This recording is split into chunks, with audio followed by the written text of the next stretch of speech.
Hello दोस्तों, कैसे हैं आप सब। आज हम जानेंगे छोटी दिवाली की कथा।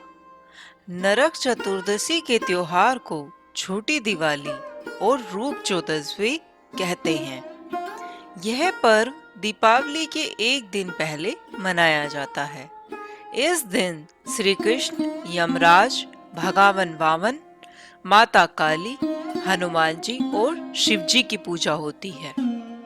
तो आइए जानते हैं कि क्यों मनाई जाती है छोटी दिवाली। कृष्ण अपनी 8 पत्नियों के साथ सुखपूर्वक द्वारिका में रह रहे थे।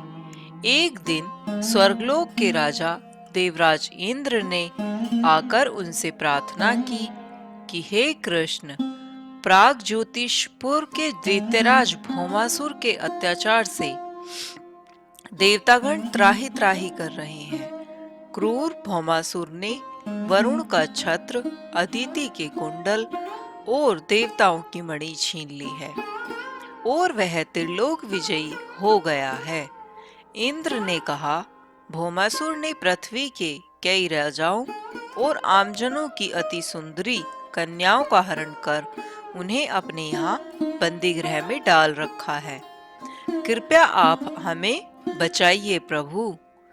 इंद्र की प्रार्थना स्वीकार करके श्री कृष्ण अपनी प्रिय पत्नी सत्यभामा को साथ लेकर गरुड़ पर सवार हो प्राग ज्योतिषपुर पहुंचे।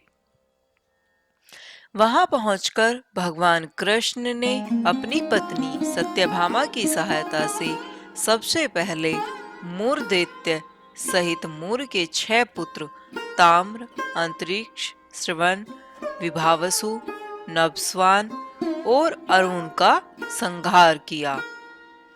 मूर दैत्य के वध हो जाने का समाचार सुन भौमासुर अपने अनेक सेनापतियों और दैत्यों की सेना को साथ लेकर युद्ध के लिए निकला।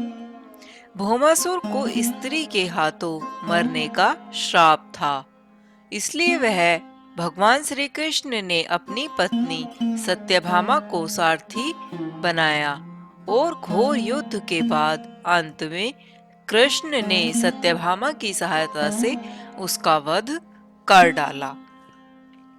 इस प्रकार भौमासुर को मारकर श्री कृष्ण ने उसके पुत्र भगदत्त को अभयदान देकर उसे प्राग ज्योतिष का राजा बनाया।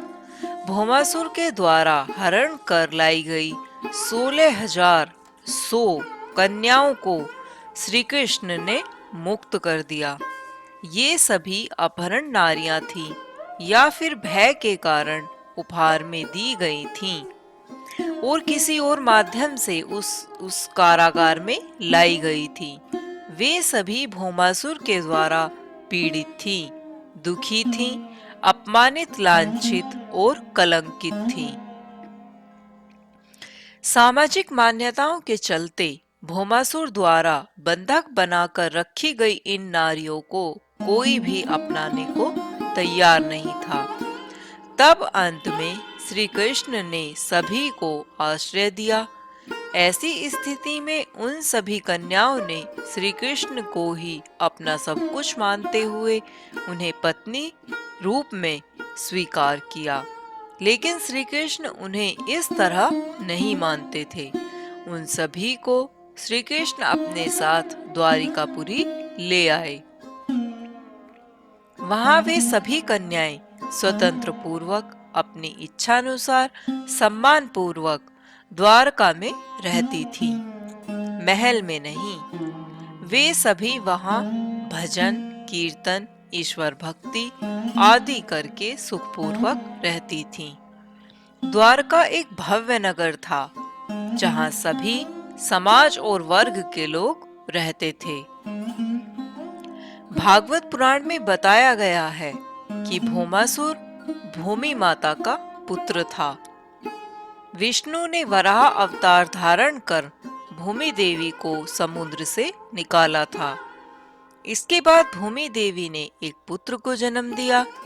पिता एक देवी शक्ति और माता पुण्यात्मा होने पर भी भौमासुर क्रूर निकला। वह पशुओं से भी ज्यादा क्रूर और अधमी था।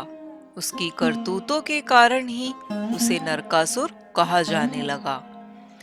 नरकासुर प्राग ज्योतिषपुर का दैत्यराज था, जिसने इंद्र को हराकर इंद्र को उसकी नगरी से बाहर निकाल दिया था। नरकासुर के अत्याचार से देवतागण त्राही त्राही कर रहे थे। वह वरुण का छत्र अदिति के कुंडल और देवताओं की मणि छीनकर त्रिलोक विजयी हो गया था। वह पृथ्वी की हजारों सुंदर कन्याओं का अपहरण कर उनको बंदी बनाकर उनका शोषण करता था। नरकासुर अपने मित्र मुर और मुर दैत्य के 6 पुत्र ताम्र, अंतरिक्ष, श्रवण, विभावसु, नभस्वान और अरुण के साथ रहता था।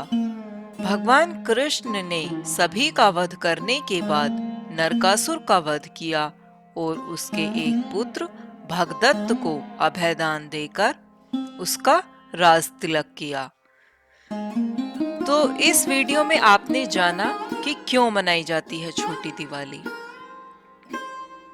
इसे छोटी दिवाली और काली चौदस भी कहते हैं। तो धन्यवाद दोस्तों। कैसी लगी आपको हमारी कहानी? अगर कहानी पसंद आई हो तो वीडियो को लाइक करें, शेयर करें और हमारे चैनल को सब्सक्राइब करें। मिलते हैं एक और नई अगली कहानी में। तब तक के लिए धन्यवाद।